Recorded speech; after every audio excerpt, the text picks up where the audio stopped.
Bonsoir, docteur Sabatier. Bonsoir François, bonsoir aux Alors, auditeurs. merci. Alors, merci de votre disponibilité.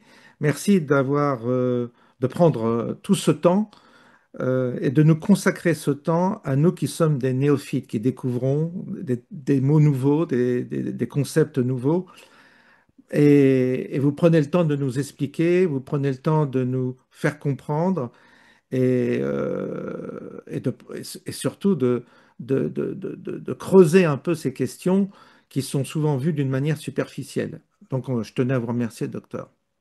Oui, merci. En préalable, moi, alors justement, je vais mettre le lien. Ça, c'est votre livre. Alors, je l'ai acheté sur Amazon. Covid long et effet indésirable du vaccin. Bon, c'est une Bible. Ce livre est vraiment indispensable pour poursuivre, je dirais, la réflexion à partir des conversations que nous avons. C'est un bon complément. Ça nous permet d'aller rechercher des concepts ou des conceptions que nous n'avons pas compris. On se familiarise avec un vocabulaire et vraiment, je le recommande parce qu'il a un prix très abordable et franchement, c'est une mine. Moi, j'ai commencé. C'est passionnant à lire, passionnant. Et alors, ce que je voulais aussi préciser, parce qu'on a énormément de questions parmi les auditeurs, et parce qu'à la suite de vos déclarations, évidemment, ça bouillonne, les gens réfléchissent, se posent des questions. Donc, je précise à cette occasion que nous aurons une réunion à Montfermeil, certainement fin novembre, à laquelle vous serez présents. Et là, je le dis à tous les auditeurs, cette réunion, c'est important que vous soyez présents parce que je pense que vous serez à la disposition de tous pour répondre à cette multitude de questions que se posent les gens. Donc, il y aura une rencontre physique pour justement vous rencontrer et poser toutes ces questions qui sont actuellement en l'air et auxquelles nous ne pouvons pas intégralement leur répondre. Docteur Sabatier, pour l'instant, on n'a pas encore l'inventaire de la situation au niveau de la vaccination animale. J'ai beaucoup de questions dans ce sens-là. Il faudrait faire un inventaire de où on en est aujourd'hui de la vaccination animale, quels sont les secteurs actuellement qui sont concernés, est-ce que le bio ou pas est concerné, est-ce que vous pensez que d'ici la rentrée, on pourrait avoir des informations précises sur la situation actuelle de la vaccination animale en France? Parce que les gens sont inquiets. Où je dois me diriger pour acheter mes aliments? Quelles sont les solutions pour me nourrir sans danger? Oui, oui, oui, on pourra en discuter. En tout cas, le bio est concerné, hein. Le bio est C'est-à-dire que concerné. l'animal peut être injecté à ARN messager et être considéré comme bio, hein. Donc Déjà. maintenant, voilà, l'étiquette bio n'a plus beaucoup de signification à ce niveau-là. Alors, les gens posent la question des circuits courts, des petites exploitations, mais ça, il y a encore, vous avez des informations sur les critères actuels concernant les Ouais, exploitations par agricoles? exemple, oui, par exemple, pour les canards, si l'exploitation fait moins de 250 canards, à ce moment-là, ils ne doivent pas vacciner les canards. Ils n'ont pas d'obligation vaccinale pour les canards. Mm. Et on imagine que c'est la même chose pour le reste. Alors, ils cachent beaucoup de choses, hein. Ouais, c'est Tout ça. ce que je peux vous dire, c'est que en fait, tous les vaccins à ARN messager sont là. Il y en a énormément qui sont là. Notamment, ils existent déjà pour les volailles, pour le porc, pour les ovins et les bovins, hein. Ça, c'est surtout sur le continent américain, mais ça ne saurait tarder, hein, pour l'Europe, hein. Donc c'est là qu'il faut être vigilant parce qu'ils sont déjà là. OK. Alors, la première question, parce que là, aujourd'hui, on va parler un peu des solutions, des solutions, des Oui, alternatives que l'on a pour pallier soit ces effets indésirables ou soit au Covid long. Mais ma première question, parce elle tombe sous le sens, elle vient du titre de votre livre, Covid long. Et j'aimerais parce que l'autre jour, vous m'avez dit, il y a 2 millions de Covid long en France. oui, Donc c'est énorme, c'est énorme. Moi, je ne pensais pas que ce chiffre était aussi élevé, 2 millions. oui. Première question, d'où vous tenez ce chiffre? Et deuxième question, quelle C'est un chiffre différence, officiel, hein. Mm. chiffre officiel, d'accord. Oui. Quelles sont, quelle est la différence entre ce qu'on appelle le Covid long et les effets indésirables?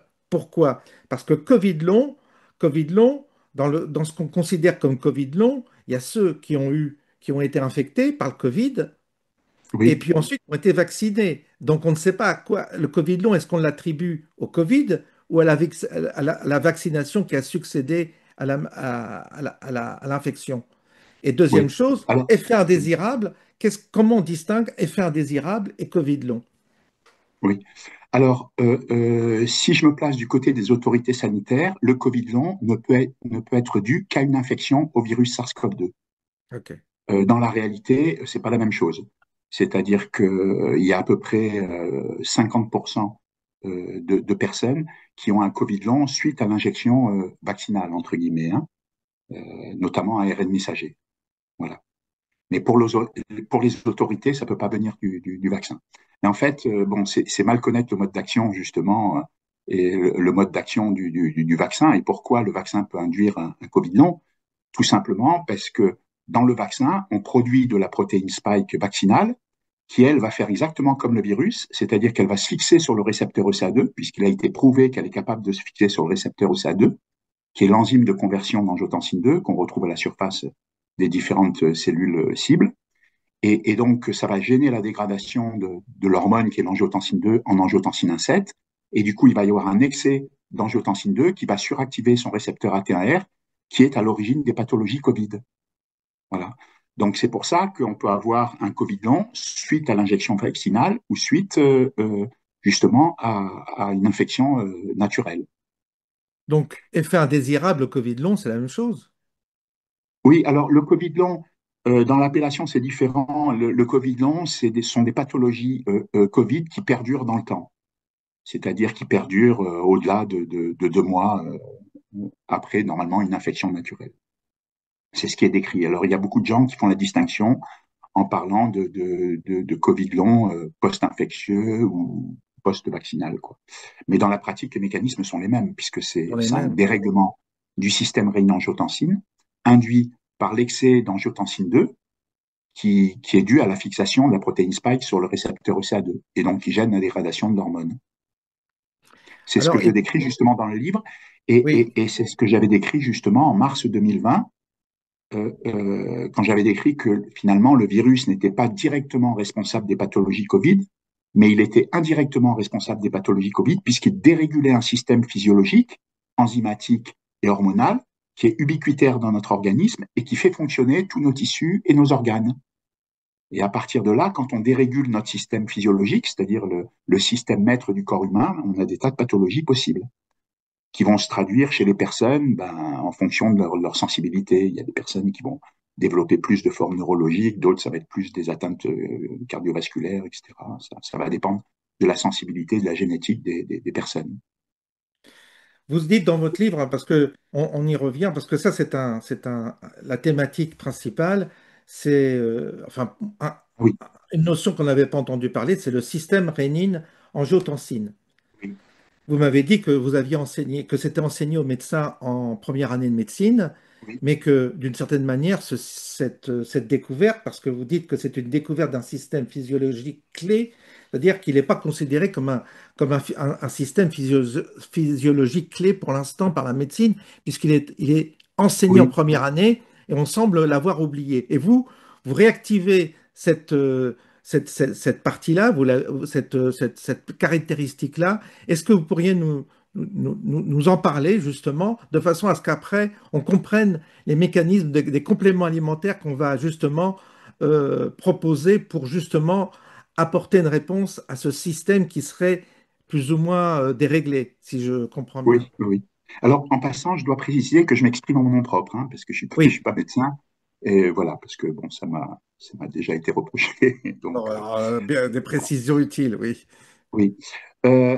Effectivement, pour la médecine, le système rénin-angiotensine, c'est un système qui gère les fonctions autonomes, c'est-à-dire les fonctions automatiques, rénales, pulmonaires, cardiovasculaires, qui pilote l'immunité innée et qui pilote les différents microbiotes, à savoir le microbiote intestinal, qui est le deuxième cerveau, le microbiote vaginal, cutané, buccal, nasopharyngé et pulmonaire. Voilà. Dans la pratique, ça va, à mon avis, beaucoup plus loin que ça. C'est-à-dire que pour moi, il contrôle absolument tout. Oui. Alors, Disons qu'en mars 2020, bon, j'avais percuté assez rapidement qu'il était responsable des pathologies Covid, mais j'ai mis beaucoup plus de temps à comprendre en fait, pour moi, il est responsable de toutes les pathologies humaines non génétiques. Parce qu'il n'y a pas une seule pathologie où le système rénine-angiotensine n'a pas une place centrale, hein. Et on le voit parce qu'il y a énormément de pathologies, quand elles sont traitées justement avec des inhibiteurs du système rénine-angiotensine, par exemple des sartans, hein, qui sont des antagonistes du récepteur qui est délétère, qui s'appelle AT1R, et ben à ce moment-là, on bloque les processus ou l'évolution de la pathologie. En gros, il y a trois types d'inhibiteurs du système rénine-angiotensine pour qu'ils fonctionnent correctement. Il y a l'inhibiteur de la rénine. Par exemple, la vitamine D est un inhibiteur de la rénine.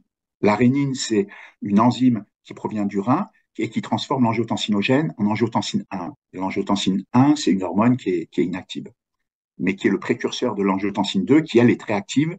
Et lorsqu'elle est en excès, c'est elle qui provoque un peu tout le bazar dans le corps humain parce que, justement, elle suractive un récepteur AT1R qui est très délétère, hein, puisque c'est un récepteur qui va être pro-hypertenseur, qui va être pro-inflammatoire, qui va être pro-oxydant, qui va être pro-thrombotique, pro-angiogénique, il va être pro-fibrosant, pro-hypoxémique, pro-hypoxique, il va faire gonfler les organes aussi, il va être pro-hypertrophique, et puis il va faire chuter le monoxyde d'azote, et donc il va être responsable de toutes les pathologies, que ce soit des pathologies nerveuses, neurodégénératives, des pathologies cardiovasculaires, gastro-intestinales, tout ce qui est auto-immunité et tumeur. Donc c'est vraiment un récepteur qui peut être extrêmement délétère quand il est suractivé. Et lui est suractivé par un excès d'angiotensine 2. Voilà. Alors, on sait en fait, toutes les cellules humaines ont un système rénine-angiotensine.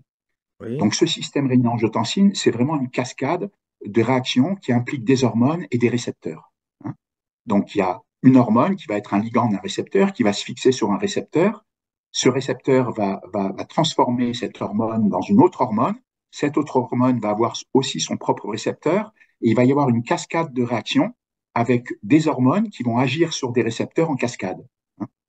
Alors, bon, la cascade, en quelques mots, c'est l'angiotensinogène au départ, qui est censé être fabriqué par le foie.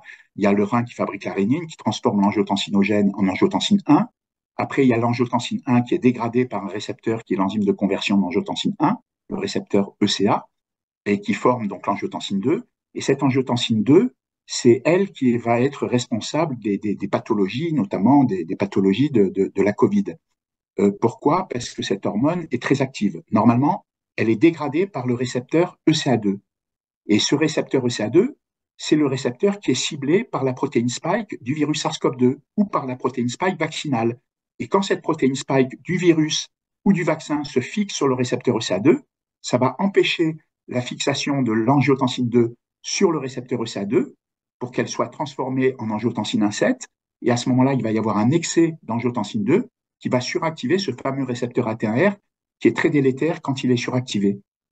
Voilà. Alors, moi, disons, je me suis rendu compte que ce récepteur était impliqué dans toutes les pathologies humaines, ce qui n'était pas décrit.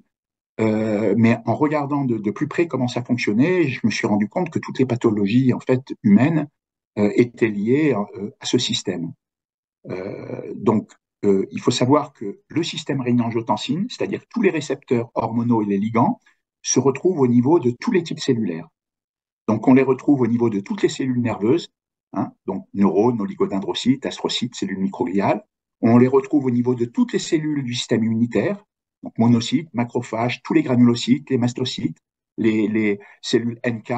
On les retrouve aussi, aussi au niveau des cellules dendritiques, les lymphocytes B, auxiliaires, donc CD4+, cytotoxiques, CD8+, on les retrouve au niveau des lymphocytes B.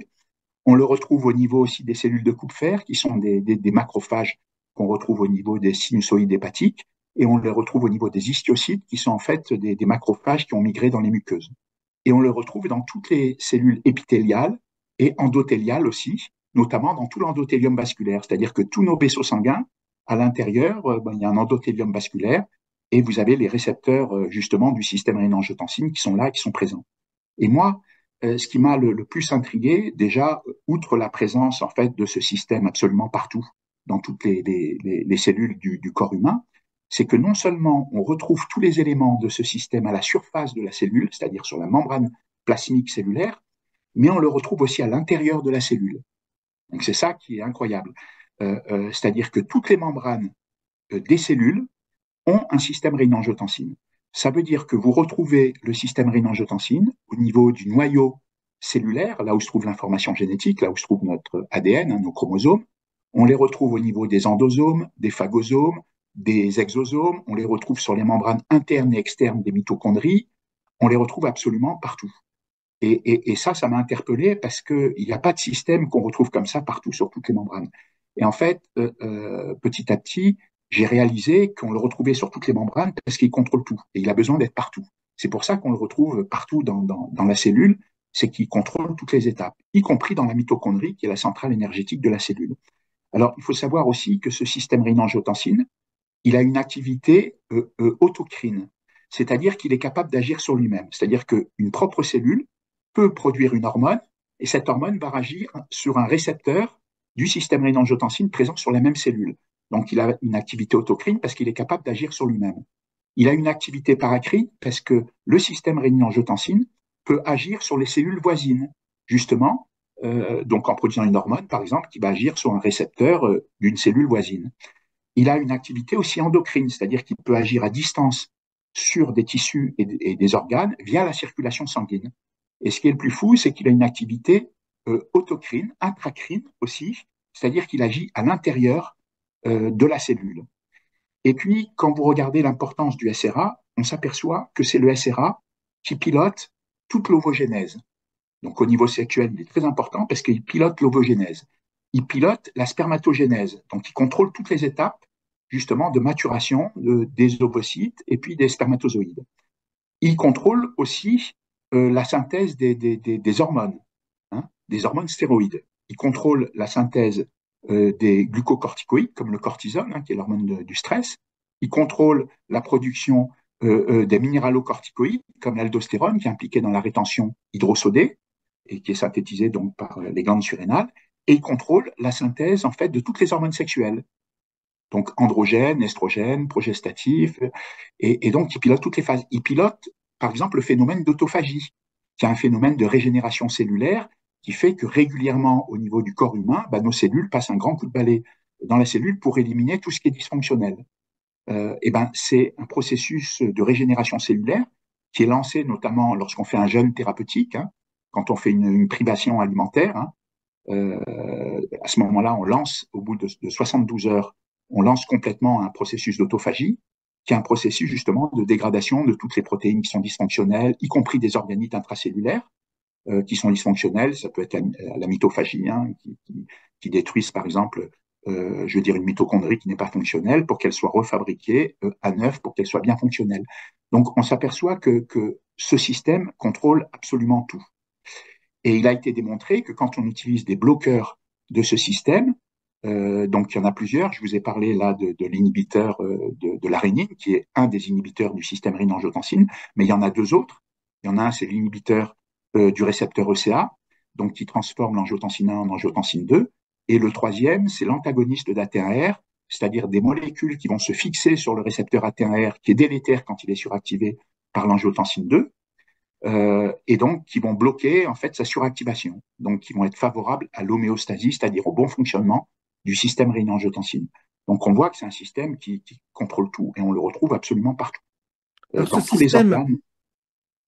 Alors, Oui, ce qui est fabuleux, c'est que d'une part, ça peut ouvrir des voies, puisque visiblement, ça n'a pas été tellement exploré par les laboratoires pharmaceutiques en termes de médication. Mais effectivement, ce système-là, vous m'aviez dit qu'il a été découvert à une certaine époque, il y a eu des publications, et puis que au fil du temps, on a un peu oublié, ça a été oui, mis un peu à l'écart, ce système-là. Et vous, oui, tout à vous fait. semblez redécouvrir en fait l'importance de ce système, le CRA. Vous semblez retrouver l'importance, et je voudrais savoir si aujourd'hui, vous savez s'il y a des recherches dans ce sens-là pour justement intervenir sur ce système-là en termes de médication Est-ce qu'il y a des médicaments, est-ce qu'il y a des thérapies qui sont actuellement étudiées pour justement agir sur ce système qui semble avoir été ignoré Oui, oui. Alors, ce système, bon, moi, j'ai découvert en fait en février 2020, parce que je ne savais absolument pas ce que c'était. grâce au Covid? Et je dirais quelque part que ça a été un avantage pour moi, c'est de ne pas le connaître et puis d'avoir déjà travaillé en laboratoire dans différentes disciplines. Parce que comme Mhm, moi, ma spécialité, c'est de fabriquer des molécules, donc je mhm, trafique des protéines, je les optimise, enfin bon, je fais un peu des molécules custom, y compris des molécules qui n'existent pas hein, dans la nature. Je les mhm, trafique, donc ça m'a permis au cours de ma carrière de travailler dans plein de disciplines. mhm, Euh, j'ai pu travailler donc en pharmacologie, en immunologie, en cancérologie, en bactériologie, en virologie et tout ça. Et donc, ça donne une vue un peu d'ensemble, c'est-à-dire ça permet d'avoir des connaissances un peu dans tous les domaines, même si on est moins pointu que des gens qui sont spécialisés dans un domaine particulier. mhm, mhm, Par contre, ce qui est intéressant, c'est que le système rénin-angiotensin est vraiment à l'interface de plusieurs disciplines. Généralement, c'est étudié par les physiologistes. Hein. C'est-à-dire qu'un virologue un immunologiste ne va pas savoir ce qu'est le système rénin-angiotensin. Ils ne savent pas parce que c'est pas leur spécialité du tout, ils n'en ont jamais entendu parler. Et donc c'est pour ça que par rapport à la Covid, c'est un peu délicat parce que les gens qui travaillent sur la Covid, ben, ce sont des virologues ou ce sont des immunologistes, mais ce ne sont pas des physiologistes. Et les physiologistes, eux, ils ne connaissent pas généralement la virologie, donc ou ils ne s'intéressent pas à la virologie, sauf rares exceptions.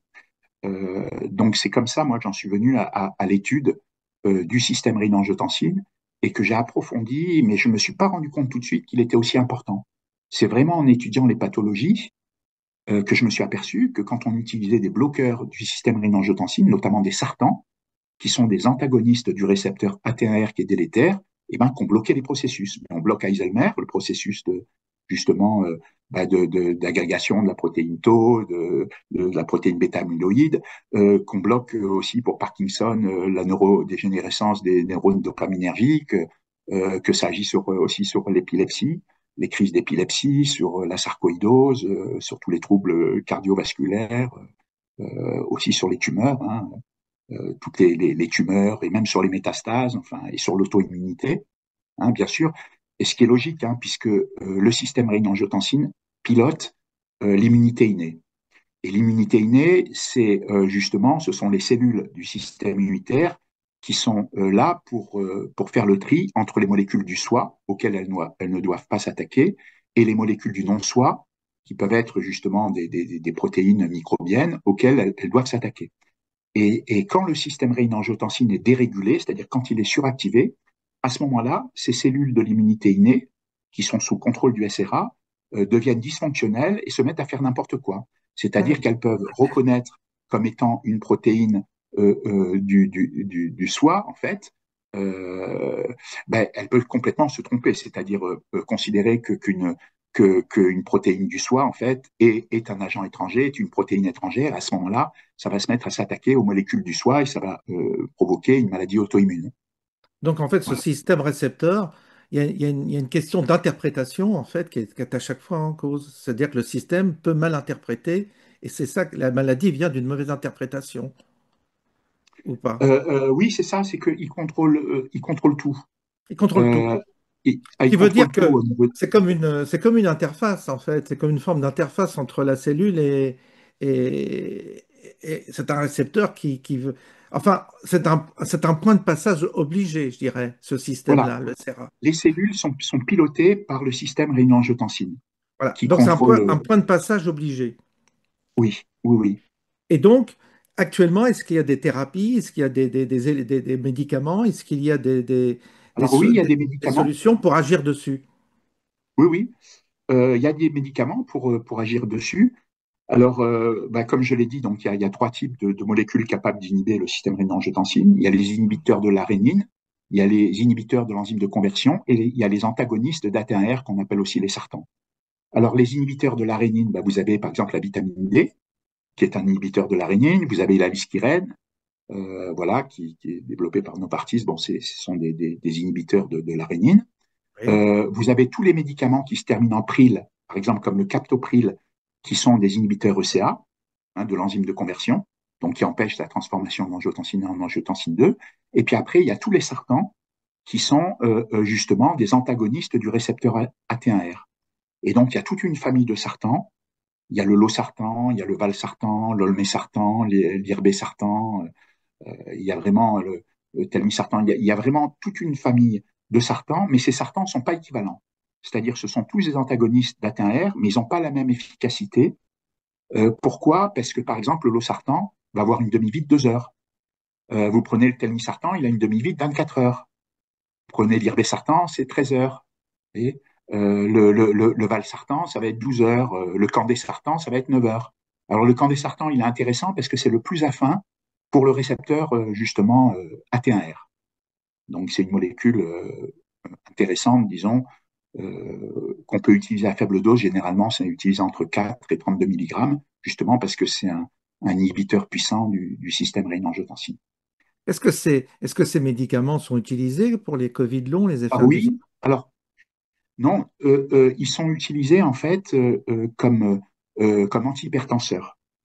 En fait, tout le système rénin-angiotensine a été étudié à la fin de la Deuxième Guerre mondiale, mais le Mhm. pic d'études bon, qui correspond au maximum de publications annuelles en fait, qui ont été faites sur le sujet, on voit que le pic était atteint aux années 2000. Et on D'accord. voit qu'actuellement, hein, en 2025, ben, on est en bas de la cloche, quoi. Donc, C'est-à-dire, on voit qu'il y a une il y a plus trop de désaffection. recherche. Pardon. Oui. Voilà, il y a une désaffection pour le système rénin-angiotensine et je pense que Ok. les chercheurs, moi je suis convaincu qu'ils sont passés complètement à côté. Ils Ils sont sont passés à passés côté. complètement à côté. Ah oui, complètement à côté. Et d'ailleurs, j'ai été en contact, moi, avec des chercheurs argentins qui sont spécialisés sur le système rénin-angiotensine et qui l'ont découvert à travers des publications que j'ai faites. C'est-à-dire, ils ne Ah bon? s'attendaient pas à avoir un potentiel aussi important. Parce que les gens qui travaillent sur le système rénin-angiotensine, ce sont des physiologistes et généralement, ils vont travailler sur un type cellulaire ou une pathologie et ils vont pas du tout avoir une vue d'ensemble de ce que Une peut vue faire le d'ensemble. système rénin-angiotensine. D'accord. Parce que c'est une usine à gaz. Il peut faire énormément de choses. Ah, Et il faut savoir que ce système rénin-angiotensine, il implique donc des tas de récepteurs et des tas d'hormones. Il y a toute une série d'hormones. Hein.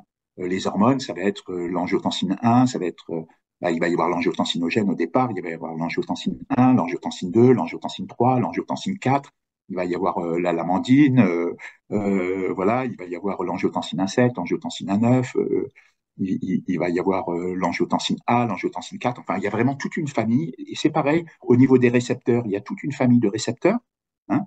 Il y a AT1R, mais il y a AT2R, il y a ECA, il y a ECA2, il y a MRGD, il y a MASR, il y a AT4R, il y a AT2R. Enfin bon, c'est c'est compliqué. vraiment une usine à gaz. C'est une usine à gaz.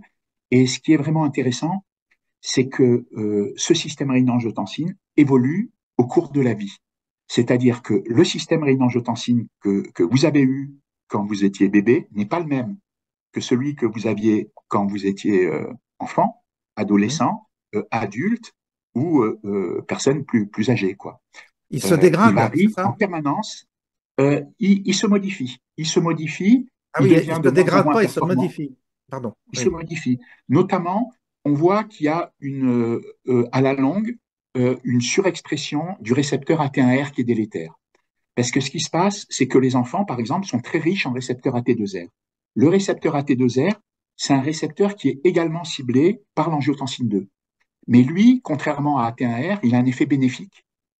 C'est-à-dire que, comme je disais que le récepteur AT1R pouvait être très délétère quand il était suractivé par un excès d'angiotensine 2, donc je rappelle, il était pro-hypertenseur, hein, il était pro-inflammatoire, pro-oxydant, pro-angiogénique, il est pro-thrombotique, il est également donc pro-hypoxémique, donc il fait une désaturation du sang en dioxygène, il est pro-hypoxique, donc il met le corps en souffrance parce qu'il va manquer d'oxygène, il va être pro-fibrosant, donc il va induire une fibrose des tissus, il va être pro-hypertrophiant parce qu'il va faire gonfler les organes, et il va faire chuter le monoxyde d'azote, qui est un vasodilatateur qui est impliqué dans tous les phénomènes mnésiques, cognitifs, inflammatoires et immunitaires. Et donc, il va mettre le bazar. Et ben, AT2R, lui, fait l'inverse. Hein. C'est-à-dire, il va être vasodilatateur, il va être antithrombotique, il va être anti-angiogénique, il va être anti-inflammatoire, il va être réducteur, hein, donc il va avoir des propriétés antioxydantes, il va être antifibrosant, anti-hypertrophiant et il augmente le monoxyde d'azote. Donc, il fait exactement l'inverse du récepteur AT1R. Et le récepteur, enfin l'hormone, l'angiotensine 2, a une affinité pour les deux récepteurs. Elle reconnaît AT1R et elle reconnaît AT2R, c'est-à-dire qu'elle est capable de reconnaître le récepteur bénéfique et le récepteur qui est délétère. Mhm. Et ce qui se passe, c'est que l'angiotensine 2 a plus d'affinité pour le récepteur bénéfique que pour les récepteurs délétères. C'est-à-dire que quand il y a les deux récepteurs, il va se fixer préférentiellement sur le récepteur bénéfique. Mais quand il y a un excès d'angiotensine 2, à ce moment-là, il va se fixer aussi sur le récepteur délétère. Et c'est là que ça part en vrille. Ou bien alors, s'il y a moins de récepteur AT2R qui est bénéfique, à ce moment-là, il va avoir une activité délétère en se fixant exclusivement sur les récepteurs AT1R.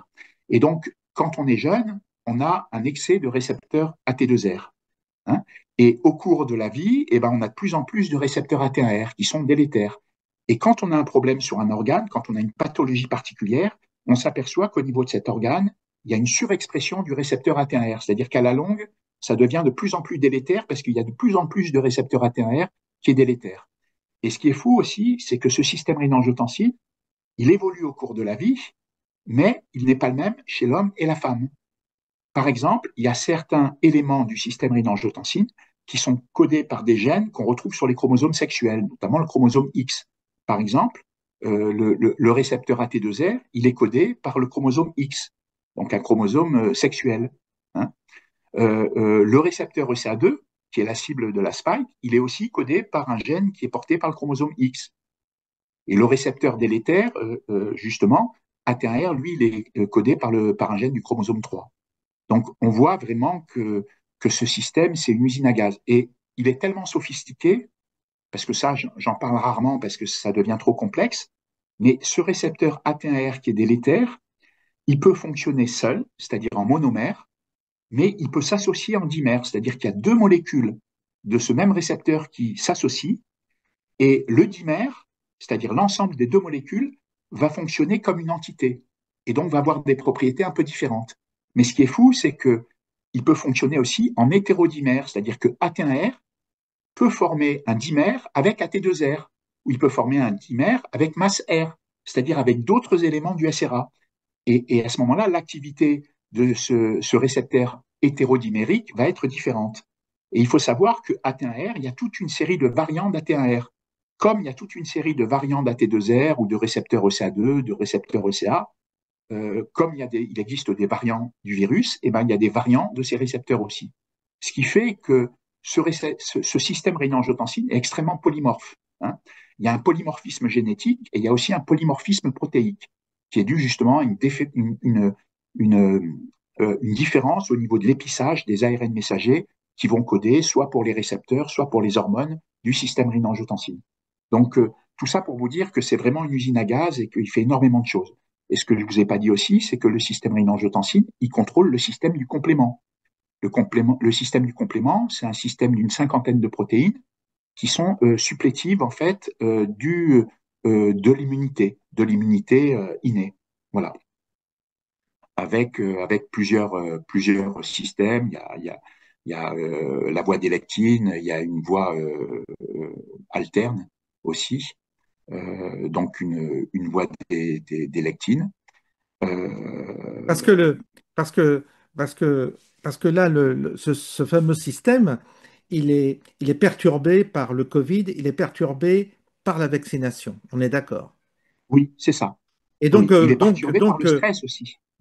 le stress. Et donc, Oui, vous avez donc mis en valeur ce système-là pour justement apporter, alors décrire un peu les mécanismes tout pervers, voire comme on dit délétères sur le corps humain. C'est-à-dire qu'une fois passé ce récepteur, on va avoir, il y a comme une toile d'araignée avec des conséquences variées qui vont atteindre le corps, la santé des gens. Et donc, c'est oui, pour ça qu'on a une manifestation presque totalement euh, étoilée de ces effets, parce que ça touche plusieurs facteurs physiques dans le corps. oui, Et donc, on a une multitude de symptômes.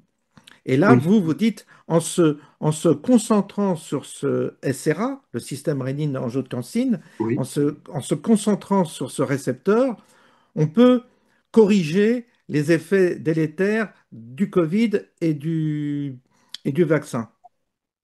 Et c'est Oui, là que vous apportez des solutions en termes de vitamines, de compléments alimentaires, si je comprends bien. C'est bien ça. Oui, quand on a un Covid long, qu'on commence à avoir des troubles, il y a des compléments et des vitamines qui sont d'intérêt justement pour rétablir le bon fonctionnement de ce système, rétablir l'homéostasie du système rénine-angiotensin. Et la molécule la plus importante, c'est la vitamine D, Et justement. alors, on va en parler.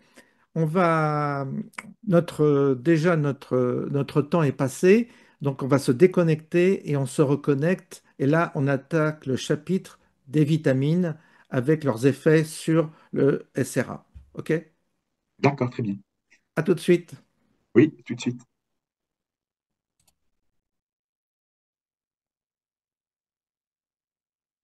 Voilà, nous avons pris notre petite pause, bien méritée, et nous allons aborder donc eh bien, les solutions en termes de compléments alimentaires qui ont l'avantage d'être accessibles, hein, sans passer par des ordonnances.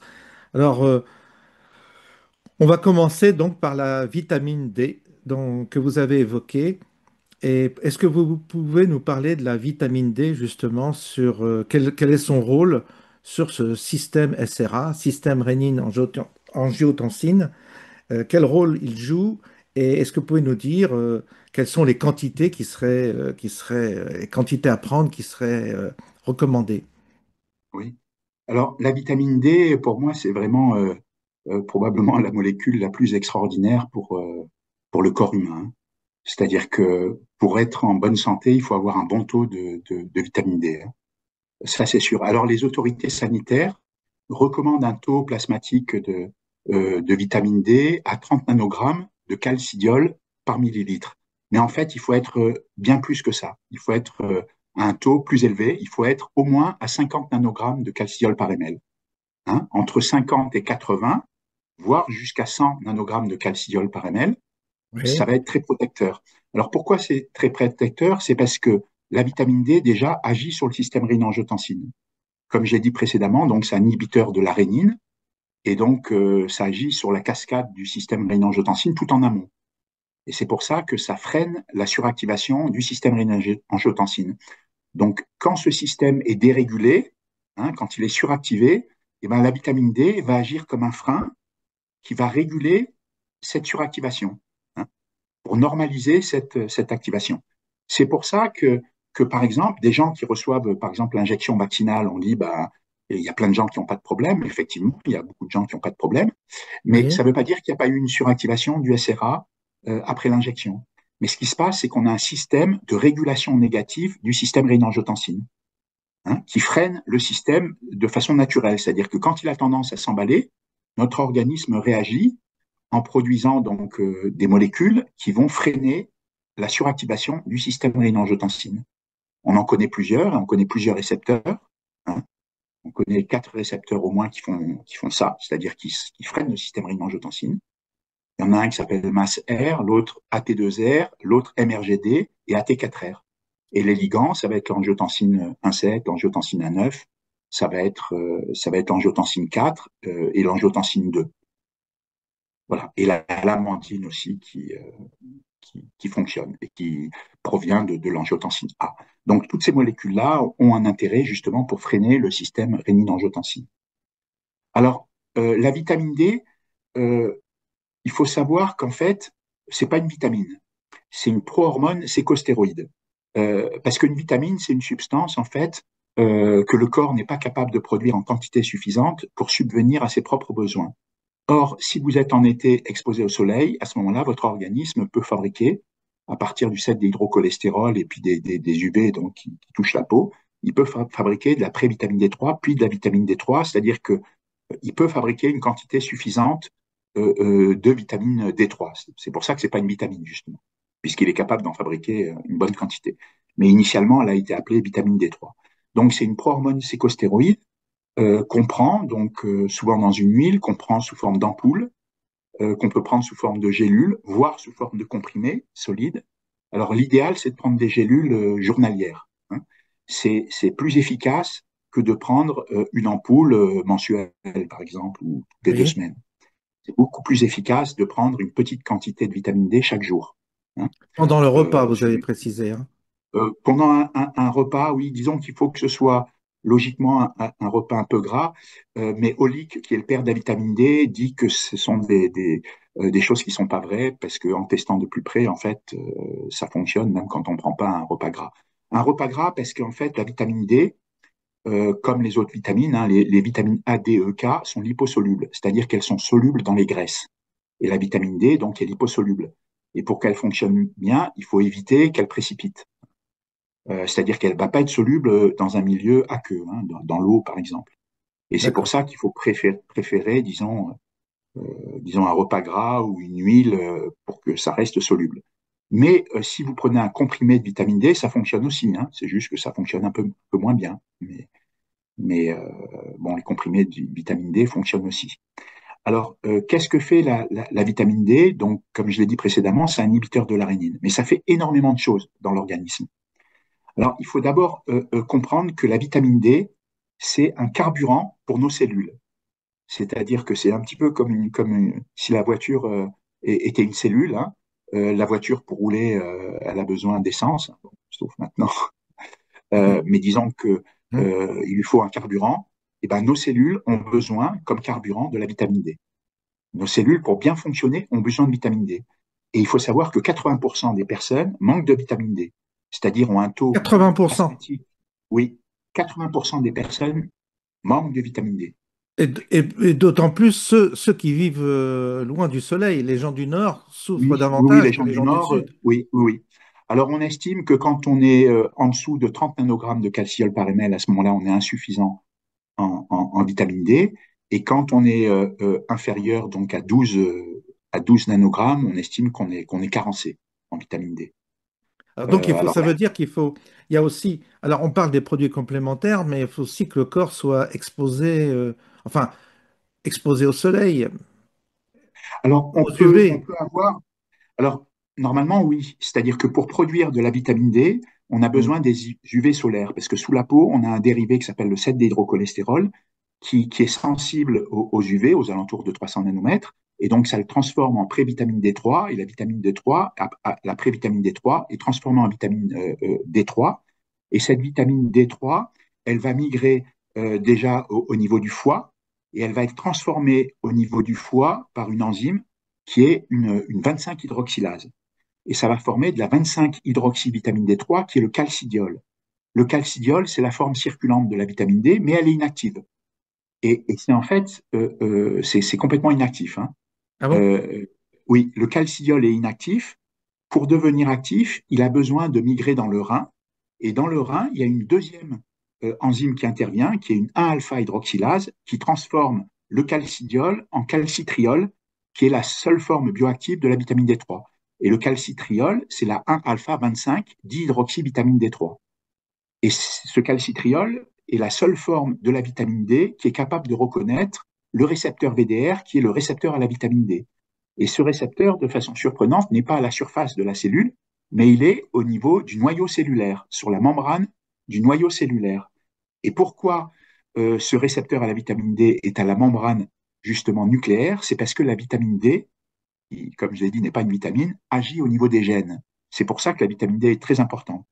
C'est-à-dire que quand le calcitriol, hein, donc la forme dimodifiée de la vitamine D, reconnaît le récepteur VDR, à ce moment-là, elle s'associe à une autre molécule qui s'appelle l'acide rétinoïque X, et ça permet une translocation du complexe ternaire dans le noyau cellulaire, où la vitamine D, entre guillemets, va pouvoir agir sur des gènes.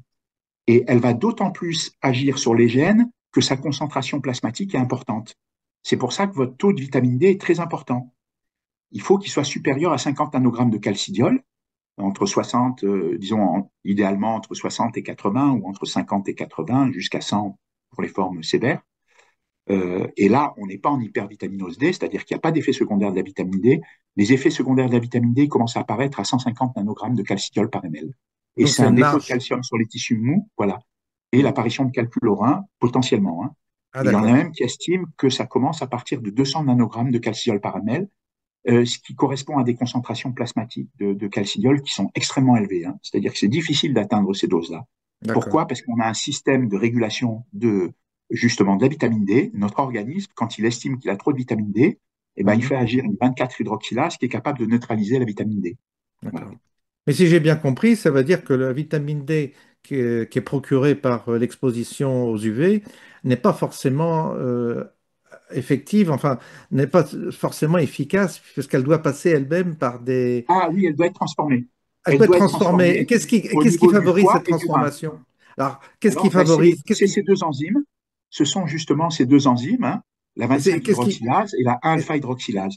et c'est quoi qu'on prend comme complément alimentaire pour Donc ça? hépatique et rénale.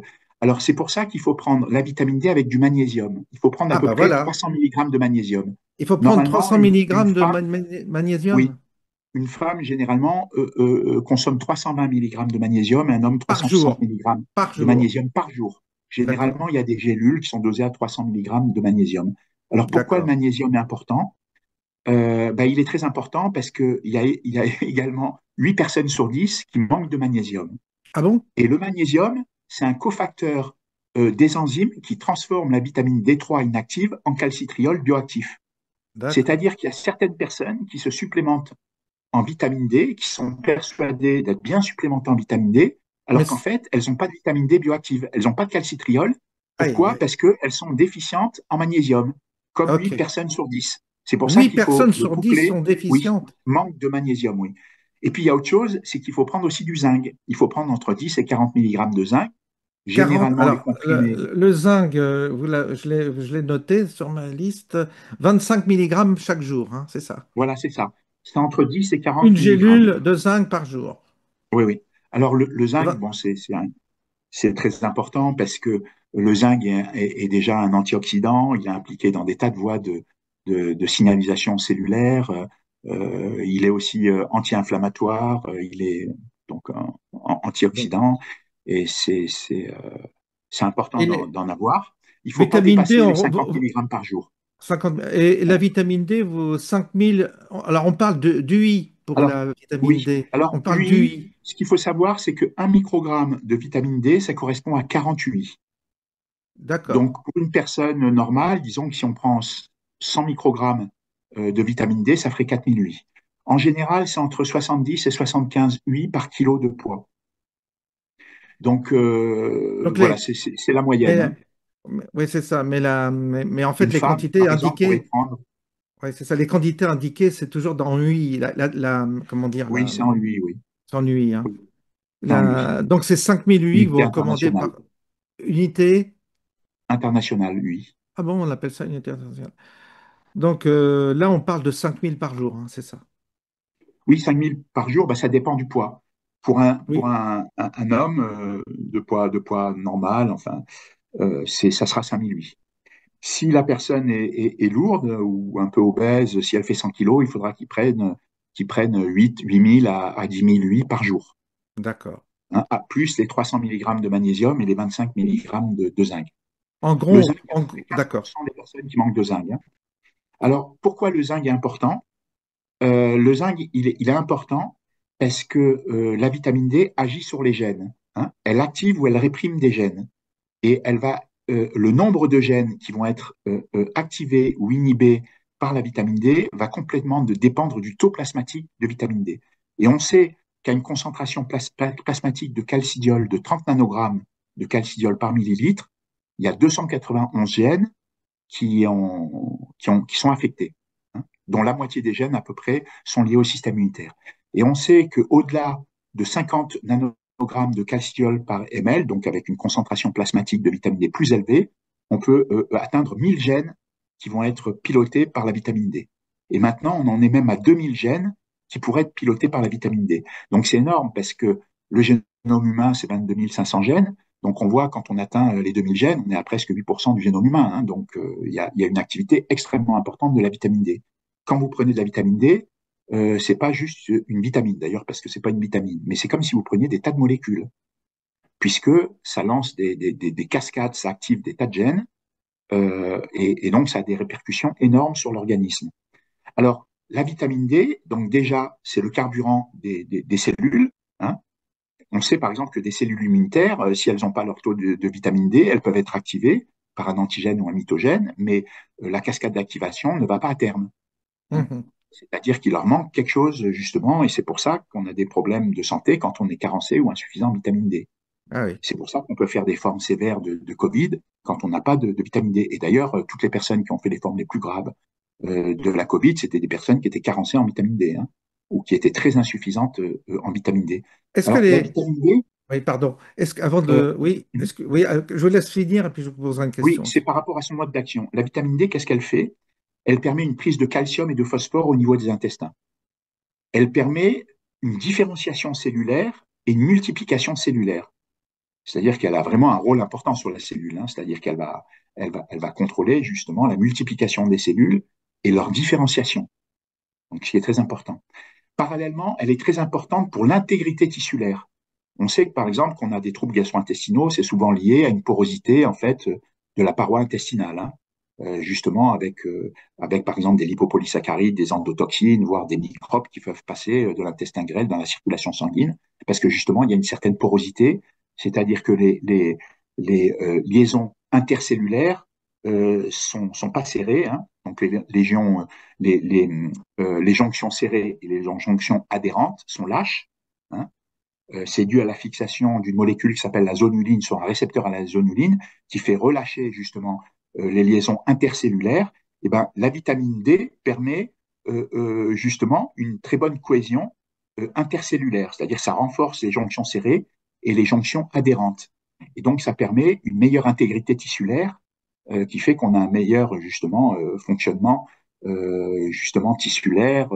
On a moins de troubles gastro-intestinaux justement parce que ça resserre, ça rend plus poreux. En fait, ça enlève la porosité justement au niveau du tissu intestinal. Hein. Donc ça agit sur ces jonctions-là. Et ce qui est assez fou, c'est que ça nous fait produire des molécules qui ont une activité antimicrobienne. C'est-à-dire quand vous prenez la vitamine D, eh ben, elle ordonne à votre corps de fabriquer des molécules qui ont des activités antimicrobiennes, donc antibactériennes, antivirales. On sait par exemple que ça vous fait fabriquer une molécule qui s'appelle HBD2, d'ailleurs qu'on a caractérisée avec les collaborateurs chinois, qui est une molécule qui a un potentiel antiviral et notamment anti-SARS-CoV-2. Ça a été démontré. Il vous fait Ah, fabriquer aussi des alpha et des bêta-défensines, qui sont généralement des molécules de défense qu'on retrouve par exemple chez les arthropodes, qu'on retrouve par exemple aussi chez les scorpions. Voilà. Ce sont des molécules de défense, hein, ce sont des petits peptides de 30 à 40 résidus d'acides aminés et qui ont des activités antimicrobiennes. Ça vous fait fabriquer aussi de la catélicidine LL37, dont on sait qu'elle a une activité justement anti-SARS-CoV-2. Donc ça vous aide à vous défendre contre les microbes. C'est ça qui est assez fou. Donc la vitamine D, c'est vraiment elle est spectaculaire. magique, cette oui, elle est Ah magique, oui, oui, cette oui, oui, vitamine oui, D. Mais oui. alors, on peut dire que le mode de vie occidental, le mode de vie moderne, finalement, nous invite à avoir des carences parce que le fait de travailler toujours à l'abri dans les bureaux comme on fait, ou de rester devant notre ordinateur, de rester à l'abri des UV, Tout à ne fait. favorise pas cette production de vitamine D. Oui. Alors la vitamine D, il y a trois façons de la recevoir. Hein. Hmm. Soit par une exposition aux UV, hein, avec Mhm. une production donc, naturelle au niveau de la peau. Alors quand on s'expose au soleil, ce qui est important de savoir, c'est qu'il ne faut pas se laver tout de suite. Parce que la vitamine D, il y a un dépôt, si vous Ah bon? voulez, sur la peau. Et si on se lave tout de suite, on perd, on perd des dépôts au niveau de la peau. Enfin bon, c'est un détail en passant. Mais disons Oui. il y a trois possibilités pour avoir de la vitamine D. Il y a l'exposition solaire, il y a la supplémentation, hein, qui est très importante, et il y a l'alimentation. Et La l'alimentation, supplémentation, ce que vous appelez la supplémentation, bah, c'est ça les va être, compléments par exemple, prendre alimentaires. une ampoule, voilà, les compléments D'accord. alimentaires, c'est-à-dire Hmm. prendre une gélule, Ok, prendre des oui, gouttes oui, de oui, oui. vitamine D, Et prendre une ampoule de l'alimentation. vitamine D, et l'alimentation. Mais l'alimentation est très pauvre en vitamine D. Hein. Ah oui. C'est très, très pauvre en vitamine D. Bon, pour vous donner une idée, pour avoir la quantité journalière de vitamine D, par exemple, nos 4008 de vitamine D, donc nos 100 microgrammes de vitamine D, il faudrait manger 80 œufs, Oh, ou il dis donc. faudrait manger 1,5 kg de saumon. Ah oui. Et ce sont en fait des aliments qui sont riches en vitamine D. Ah, Alors, d'accord. l'aliment le plus riche en vitamine D, c'est l'huile de foie de morue. Pour 100 grammes, pour 100 grammes d'huile de foie de morue, vous avez vos 100 microgrammes de vitamine D, c'est-à-dire Ah, c'est vos pour ça 4000. qu'autrefois, on donnait ça aux enfants. Oui, oui, oui. D'accord. Voilà. Donc, la vitamine D est très importante et il faut prendre avec le magnésium donc, et du Et le zinc. zinc. Donc, Après, le cocktail, c'est les trois. On commence par ça. voilà. Alors, Idéalement aussi, éventuellement, prendre un peu de et on trouve. sélénium aussi. Mm. Ah oui, bon, je te mettrai le lien sur. Parce qu'on trouve ça sur Amazon, hein, ces produits-là maintenant. Il n'y a pas besoin de Oui, se on les prendre la retrouve tête. partout. On Oui, trouve oui, partout, hein. c'est même Enfin, en je dis vente en Amazon libre. ou autre, Oui, mais on trouve ça oui, partout. oui, c'est en vente libre. Oui, C'est en vente libre. C'est ça l'avantage, c'est que c'est en vente libre. oui, oui, oui. Et donc ensuite, alors ensuite, il y a dans un protocole que vous proposez, il y a d'autres éléments Oui, il y a et d'autres molécules d'intérêt il y a d'autres par rapport au système rénine-angiotensin. oui, Donc, les composés d'intérêt, ça va être des antioxydants. Parce des que ce qui se passe, antioxydants. oui, quand il y a un dérèglement du système rénine-angiotensin, il y a une suractivation du récepteur AT1R. Et ce récepteur AT1R, justement, il est pro-oxydant, c'est-à-dire il fait produire à nos cellules justement des radicaux libres.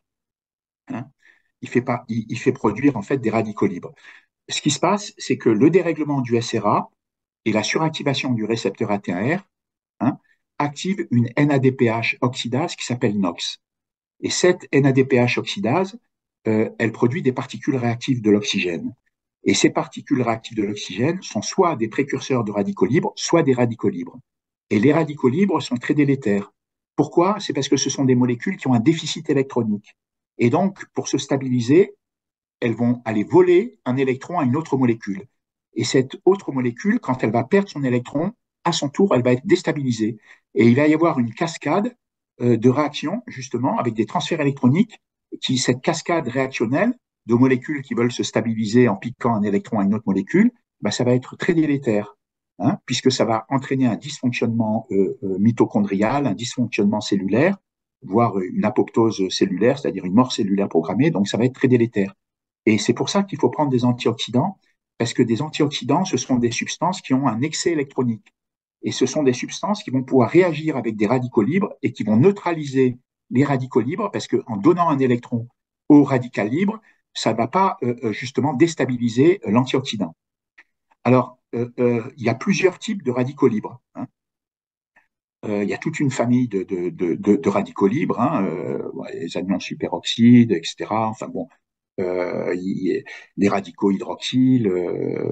Il y a toute une famille justement de radicaux libres, et ça veut dire qu'il faut utiliser différents antioxydants, idéalement.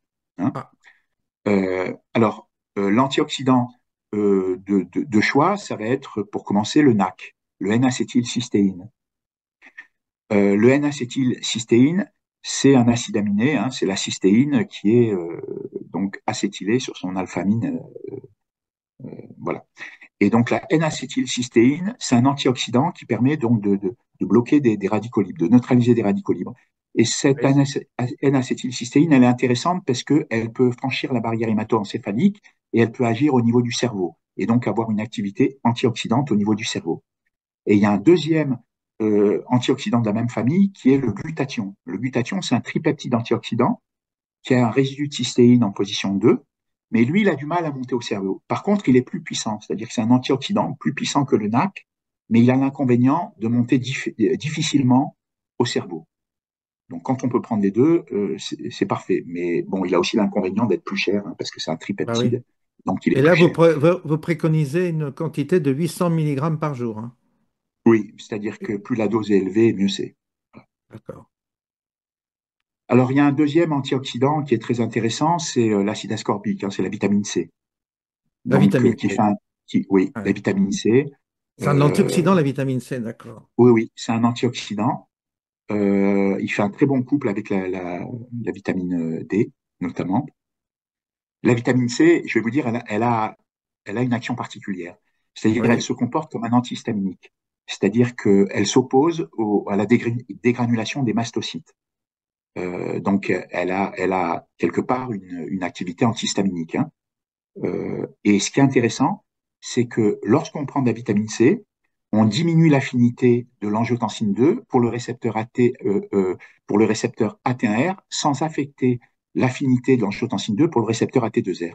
En gros, ça nous rend moins sensibles à la dérégulation du récepteur AT1R qui est délétère. Donc, ça a un effet bénéfique pour le système rénin-angiotensine. Voilà. Alors après, vous avez des tas de substances qui ont un potentiel antioxydant. Hein. Vous avez par exemple la phycocyanine, hein, C, qui est un dérivé de la spiruline, hein, qui est 20 fois plus puissante d'ailleurs que la vitamine C et 16 fois plus puissante que la vitamine E, donc qui est intéressante. Hein. Bon, c'est une molécule qui est complètement différente. Hein. C'est deux sous-unités protéiques. Comment vous Euh, l'appelez là? la phycocyanine. Ficus? Euh, Je ne le trouve oui. pas là dans la Si, liste. ça y est, dans le livre. Si. Alors, attends. Phycocyanine, c'est Non, dans la liste ça qu'on vient m'avait de donnée, cyanobactéries, en fait. C'est produit par des cyanobactéries. cyanobactéries. Je cherche. Oui. Oui, Et en fait, ce sont deux sous-unités protéiques avec un noyau tétrapyrrole ouvert qui a un gros potentiel antioxydant. Alors après, vous avez plein d'antioxydants. Hein. Vous oui. avez de l'astaxanthine, vous avez le nicotinamide adénine dinucléotide, vous avez la quercétine. Enfin bon, il y a vraiment toute une famille d'antioxydants Le qui vont être très sélénium, bénéfiques. c'est un antioxydant ou pas le sélénium? Non, alors le sélénium, il faut en prendre aussi. Oui, c'est pas Il c'est va pas un être intéressant antioxydant. parce qu'il va être impliqué dans des tas de voies métaboliques. Hein. Et c'est pour ça qu'il faut le prendre. Et c'est aussi pour ça qu'il faut prendre le zinc, parce que le zinc est impliqué dans des tas de voies métaboliques. Parce que notamment, il y a des métalloprotéases à zinc. On connaît des familles de 300 métalloprotéases qui fonctionnent, qui utilisent comme cofacteurs justement, bah, par exemple du zinc ou d'autres composés. Et c'est pour ça que il ne faut pas manquer de ces composés, il ne faut pas manquer de sélénium. Le sélénium est important à prendre quand on a un dérèglement du SRA. Et les molécules qui sont importantes aussi pour bien faire fonctionner son système rénin-angiotensine, c'est de prendre des oméga 3. Hein. Alors nous, on n'en fabrique pas des oméga 3, mais il y a des mammifères qui en fabriquent. En tout cas, ça va être très bon. Hein. Ce sont justement des acides gras donc à chaîne courte, justement donc insaturés, et ça va être très très bon. Il faut avoir un très bon rapport oméga 3, oméga 6. Voilà, donc il faut prendre des oméga 3. Il faut prendre aussi de la taurine. La taurine, ça va être, c'est aussi un acide aminé, mais c'est pas un acide aminé protéique, hein, puisque c'est un acide aminé différent. Hein, c'est NH2, CH2, CH2, SO3H, donc il a une fonction acide, mais c'est une fonction SO3 à la place d'une fonction carboxylique. Et c'est très bon parce que ça va permettre une très bonne lipolyse, hein, notamment une très bonne émulsification des graisses. Et ça va très bien faire fonctionner le cerveau et tout le système cardiovasculaire. Donc ça va être très bon La pour taurine. produire des sels biliaires, de la taurine. Et notamment, c'est une molécule qui est fortement impliquée dans la longévité. Il a été montré, par exemple, que chez les souris, quand on les supplémentait en taurine, eh ben, on augmentait leur espérance de vie d'à peu près 12%. Donc, Oh, ça a un effet très important sur la bon. longévité. Donc, Ouais. euh, il faut acheter de Chez la un humain, ça taurine. serait plusieurs années. Hein. Donc, voilà, la taurine, c'est très bon, notamment pour les chats aussi. Moi, j'en donne à mes chats, par exemple, de la Ah taurine. oui, ah Parce que oui, les chats ont tendance à manquer de taurine et c'est très bon pour la longévité, oui. Je ah saupoudre un oui. peu de taurine sur les Toujours bon à croquettes. savoir. Oui, oui. Voilà. Vous parlez de la vitamine, les complexes de vitamine B aussi. Alors, les complexes de vitamine B sont très importants aussi, surtout quand on a un dérèglement puissant du SRA. Alors, quand on a un dérèglement du système rénin-angiotensine, il y a quatre phénomènes qui sont décrits. Il y en a un, c'est le syndrome d'activation macrophagique, c'est-à-dire que ça suractive les macrophages qui se mettent à faire n'importe quoi et qui s'attaquent aux cellules sanguines. Donc, ils vont attaquer les globules rouges et provoquer une anémie, ça va s'attaquer aux globules blancs provoquant une lymphocytopénie, et ça va s'attaquer aux plaquettes sanguines et provoquer une thrombocytopénie. Donc ça, c'est le syndrome d'activation macrophagique qui va être déclenché par la suractivation du SRA. Après, il y a le SRA qui est suractivé, qui va pouvoir déclencher un SAMA, un syndrome d'activation mastocytaire. Les mastocytes sont des cellules de l'immunité innée qui généralement sont impliquées dans les phénomènes allergiques et donc ces mastocytes vont être un peu dysfonctionnels et vont se mettre à dégranuler dans des conditions où ils ne devraient pas dégranuler. Et notamment, ils peuvent dégranuler des tas de substances comme l'héparine, comme l'histamine, comme les tryptases, des prostaglandines, des leucotriènes, même le récepteur ECA, peuvent dégranuler tout un tas de molécules. Ça, c'est un phénomène qui est induit aussi par un dérèglement du SRA. Et puis, le dérèglement du SRA, il peut induire un SIBO. Hein. C'est justement une pullulation des bactéries du côlon dans l'intestin grêle. Ce sont des bactéries anaérobies, gram-négatives du côlon qui remontent la valvule iléocolique, qui se retrouvent dans l'intestin grêle et qui vont se mettre à fermenter des aliments en fait non digérés, qui vont se mettre à faire de la fermentation à un endroit normalement où il n'y a pas de fermentation, où il y a juste une dégradation des aliments par les bactéries commensales de l'intestin grêle, qui sont généralement des bactéries gram-positives aérobies. Et quand il y a un SIBO, justement, il y a un dérèglement du système rénine-angiotensine et il y a un dérèglement de ces bactéries commensales. Hein. Et ces bactéries commensales, ce sont elles qui nous produisent certaines vitamines B. Ce sont elles qui nous produisent la vitamine B1, qui est donc la thiamine. Ce sont ces bactéries qui nous produisent la B2, donc la riboflavine. Elles nous produisent la B9, donc l'acide folique. Elles nous produisent aussi la B8, hein, qui est la biotine. Et ça nous produit aussi la B12, qui est la cobalamine. Et c'est pour ça que quand on a un dérèglement du SRA et notamment un SIBO, c'est bien de prendre un complexe de vitamine B. Et le quatrième phénomène qui est induit par un dérèglement du SRA, c'est une hypokaliémie, c'est-à-dire un déficit de potassium sanguin, qui peut être responsable de tas de troubles, notamment de parésie, c'est-à-dire de paralysie plus ou moins transitoire, et aussi d'encéphalomyélite myalgique, qui est en fait le syndrome de fatigue chronique. Donc tout ça, c'est déclenché justement par un SRA qui est dysfonctionnel. Donc on peut prendre ce complexe de vitamine B. Et on peut rajouter, dans ce complexe de vitamine B, généralement, il y a une autre vitamine B qui est très importante. Il y a la niacine, hein, la vitamine PP, c'est de la vitamine B3 aussi qui est très importante. Voilà, bon, il y a la B4 aussi qu'on peut rajouter, hein, qui est la choline, qui est importante parce que c'est le précurseur de l'acétylcholine. Et l'acétylcholine, en fait, c'est justement le neurotransmetteur principal du système parasympathique, celui qui est mis à mal justement quand on a un dérèglement du SRA. Voilà, Vous avez parce qu'il y a beaucoup une parlé science. aussi, oui, pardon, Oui, je suis obligé de vous interrompre parce que le temps passe vite et ça fait oui, des séquences très longues. Vous avez parlé de la vitamine K2 aussi. Vous en avez parlé dans les oui. vidéos de la Alors ça, il faut vitamine l'apprendre K2. justement. La vitamine K2, bon, elle est connue aussi sous le nom de ménaquinone 7. Alors justement, quand on a un SIBO et quand on a justement un dérèglement de ces bactéries commensales, eh ben, ces bactéries-là, en plus de l'homéostasie au magnésium et au calcium, eh ben, elles nous produisent des vitamines K, dont la K2. Alors, il y a beaucoup de gens qui ont peur de prendre de la K2 parce qu'ils se disent, oh là là, la K2, j'ai peur de coaguler, que d'avoir des thromboses, etc. Alors, en fait, non.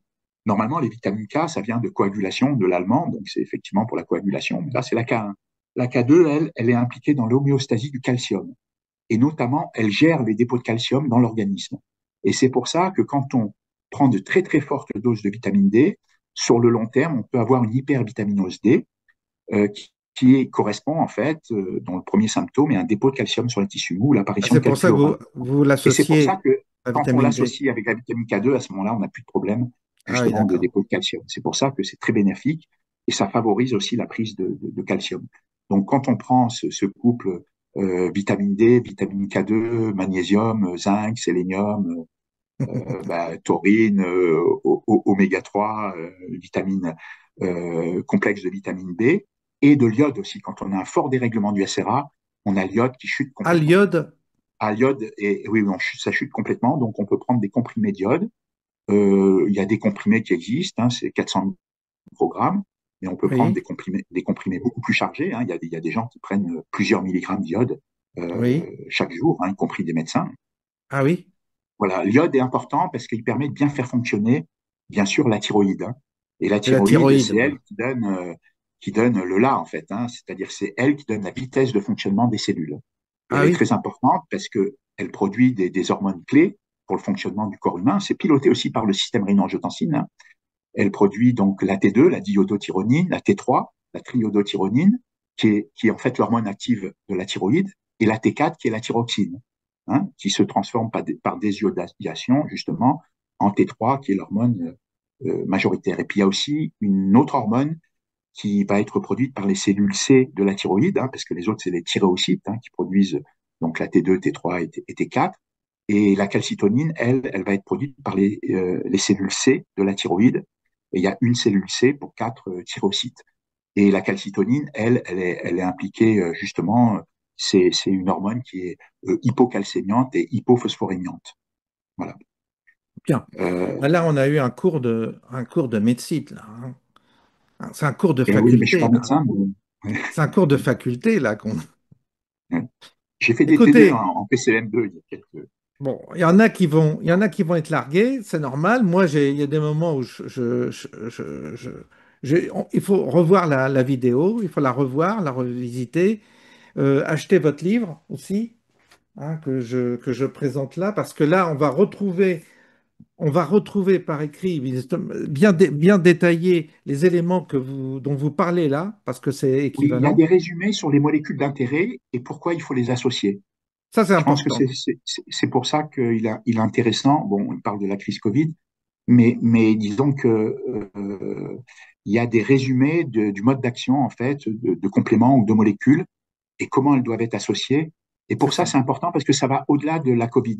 En fait, Oui, le titre est trompeur parce que ça s'appelle Covid long et effet indésirable du vaccin, mais en fait, ça va au-delà. ça va. Oui, oui, j'ai C'est un vu. livre pour rester en bonne santé parce C'est que même ça. si on n'a pas de Covid long, il y a les recettes pour rester en bonne santé, pour pas évoluer vers un Alzheimer, un Parkinson ou avoir Ah oui, c'est ça. un cancer ou des maladies auto-immunes, Ah oui, parce qu'il y a les éléments justement qui, qui sont bénéfiques pour pas que le système rénine-angiotensine déraille. Et ça, c'est très important. Voilà, parce qu'il faut prendre conscience, par exemple, que la vitamine D, c'est une molécule vraiment clé. Euh, c'est une molécule qui va vraiment vous aider à rester en bonne santé. Alors après, je veux dire, si vous avez une génétique qui est très défavorable, elle va pas résoudre tous les problèmes non plus. Mais par bien contre, sûr, bien elle va être sûr. extrêmement efficace pour éviter justement que vous ayez des formes sévères des pathologies, hein. Ça va vraiment vous préserver en bonne santé. Mm. Notamment, ça va être favorable à la longévité, parce que moi, je disais que justement, ce système rénine-angiotensine, il est impliqué, pour moi, quand il déraille, il est responsable de toutes les pathologies humaines non génétiques, mais pour moi, il est aussi responsable de pathologies humaines génétiques.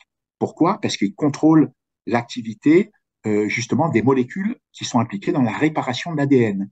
Il contrôle l'activité de la télomérase, qui est l'enzyme qui rallonge les télomères et qui est impliquée dans la longévité. Donc, elle agit sur les acides nucléiques, et notamment l'ADN. C'est pour ça qu'elle a vraiment une fonction qui est extraordinaire. Et je vais donner juste un petit exemple. Cette histoire du système rénine-angiotensine, c'est vraiment quand même un pavé dans la mare. Je vais vous donner juste un exemple qui va être représentatif. Il y a beaucoup de personnes qui évoluent vers un Alzheimer. L'Alzheimer, c'est caractérisé justement par une formation d'agrégats de protéines tau et des agrégats de protéines bêta-amyloïdes. Et ces agrégats de protéines tau, hein, qui est une protéine qui est intraneuronale, hein, qui se trouve à l'intérieur, qui est fixée sur de la microtubuline, hein, et l'association des microtubulines, ça forme des microtubules. Et donc, il y a une protéine tau qui est fixée sur cette microtubuline. Et quand on a un Alzheimer, on voit que cette protéine tau devient phosphorylée, elle est hyperphosphorylée, et à ce moment-là, elle se met à s'agréger. Et là, on va voir les premiers symptômes d'Alzheimer. C'est pareil pour la protéine bêta-amyloïde qui, elle, est extraneuronale. Elle est à l'extérieur du neurone, mais elle va gêner la transmission synaptique. Et normalement, il va y avoir justement des formations d'agrégats de protéines bêta-amyloïdes.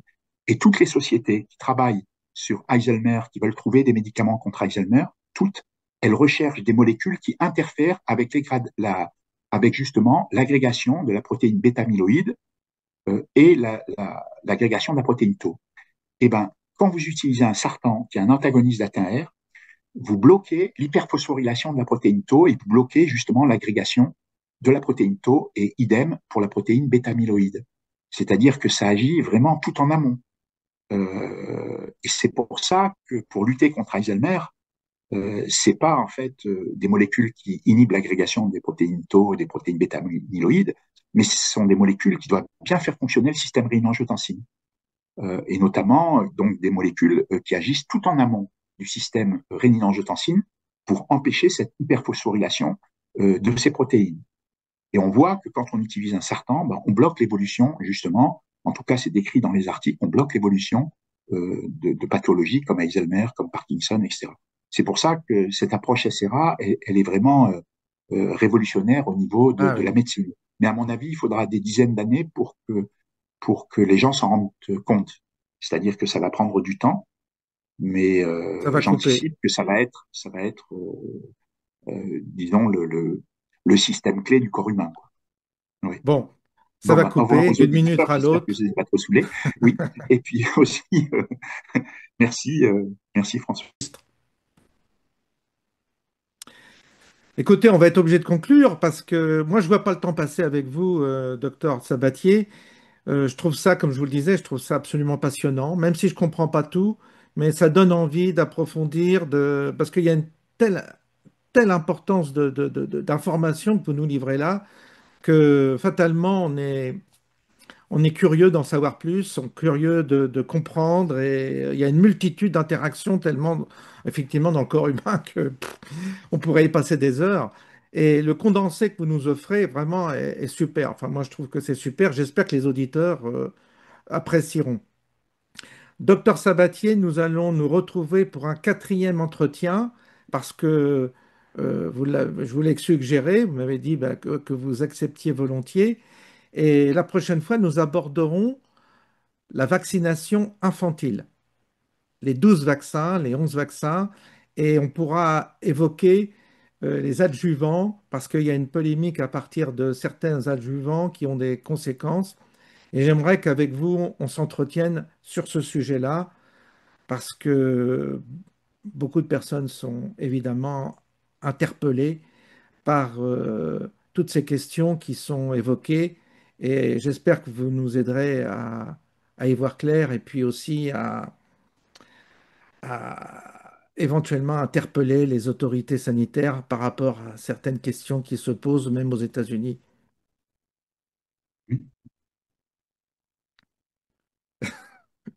Vous avez un commentaire à faire. Si je vous laisse la parole, on est reparti pour une heure de toute façon. Non, oui, rien de spécial. On en parlera, oui. Oui, On en parlera? oui, oui.